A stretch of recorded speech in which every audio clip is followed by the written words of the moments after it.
नमस्कार, मैं हूं खुशबू राय। आप देख रहे हैं एनएमएफ न्यूज। हम ही राजा, हम ही शासक, हमारा मन तो सुनेंगे, हमारा मन तो जेल में डाल देंगे। वीडियो की शुरुआत करो उससे पहले देखिए ये पोस्ट, फिर आपको पूरी बात बताएंगे और मैंने ये लाइन क्यों बोला वो भी आप समझ जाएंगे। वाह डीएम अंजनी कुमार सिंह साहब, क्या बहादुरी का काम किए हैं। योगी आदित्यनाथ जी को तो इनको बुलाकर पुरस्कृत करना चाहिए। एक विधवा महिला और उसकी बेटी इनके पास अपनी जमीन पर अवैध कब्जे की शिकायत करने आई और बातचीत के दौरान उनकी आवाज तेज हो गई। डीएम साहब ने कंप्लेन को एक तरफ किया और दोनों माँ बेटी को जेल में भेजने का आदेश दे दिया। अब एक और पोस्ट देखिए। मैनपुरी के किशनी में आयोजित समाधान दिवस के दौरान विधवा महिला अपनी बेटी के साथ भूमि पर अवैध कब्जे की शिकायत लेकर पहुंची। शिकायत के दौरान महिला और डीएम अंजनी कुमार के बीच बहस हो गई। ऊंची आवाज में बात करने से खफा डीएम के आदेश पर पुलिस ने महिला और उसकी बेटी को गिरफ्तार कर जेल भेज दिया।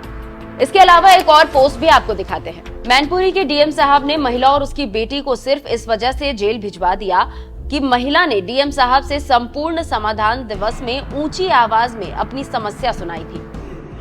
ऐसे पोस्ट और इससे जुड़े एक वीडियो की चारों तरफ चर्चा हो रही है। सोशल मीडिया पर तेजी से वायरल हो रहा है। देखिए ये वीडियो जिसमें दो महिला पुलिसकर्मी दो महिलाओं को पकड़कर ले जाती आपको दिखाई दे रही होगी। दरअसल ये दोनों माँ बेटी है और इनको डीएम के सामने अपनी फरियाद सुनाने की सजा मिली है।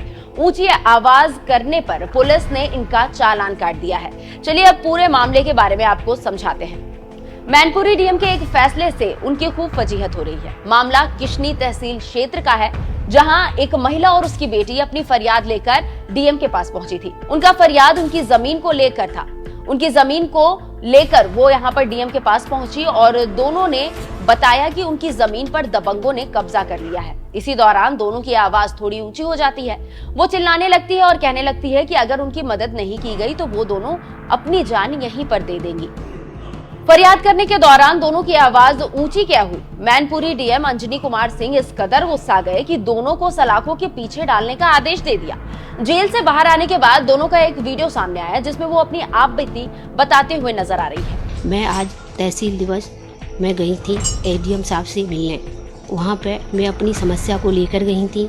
मेरी वहाँ समस्या ये है कि मेरा 20 बीघा का चक है, मेरी मम्मी के नाम है और ज़बरदस्ती विपक्षी लोग 1.5 बीघा कब्जा करे हुए हैं और मैं लगातार सन 18 से कब्जा करे हुए, सन 18 से लगातार कार्रवाई कर रहे हैं। मेरी कोई भी सुनवाई नहीं हो रही है। आज इसी समस्या को लेकर मैं तहसील में गई थी। तहसील में डीएम साहब से पेश हुई। डीएम साहब ने वहाँ मेरी कोई भी बात नहीं सुनी, मुझ पर धाराएं लगा दी गई। मुझे जेल भेजने की पूरी योजनाएं बना ली गई। मुझे वहाँ पर बंद कर मुझे तहसील में बैठा लिया, फिर थाने भेज दिया। थाने भेजने के बाद करीब थाने 2 घंटे बिठाए रहे। फिर हमें तहसील ले आए। तहसील आके 2 कागज़ों पे साइन करवाए। साइन करने के बाद फिर मुझे मेडिकल करवाने को ले गए। मेरे साथ ये गलत हो रहा है। मेरा 1.5 बीघा का कब्जा अभी तक नहीं छूट रहा है। इधर तुगलकी फरमान पर सोशल मीडिया यूजर्स डीएम को जमकर खरी खोटी सुनाते नजर आए और सीएम योगी आदित्यनाथ से इस पर ठोस कार्रवाई करने की मांग भी करने लगे। एक यूजर लिखते हैं, ये बहुत ही निंदनीय घटना है, सरकार को इस पर तुरंत संज्ञान लेना चाहिए। इसके अलावा एक और यूजर लिखते हैं, इस तरह के कृत्य से लोगों का भरोसा उठेगा शासन प्रशासन से। डीएम साहब का बिल्कुल अनुचित निर्णय है। वो माँ बेटी रिहा होनी चाहिए और साहब के खिलाफ जांच कर कार्रवाई।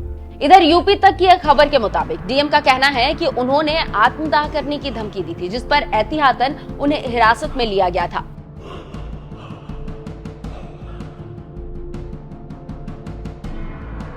माँ बेटी का वीडियो और डीएम की सफाई सुनने के बाद आपको क्या लगता है? डीएम की कार्रवाई गलत है या फिर सही? कमेंट कर अपनी राय हमें जरूर बताइएगा। नमस्कार।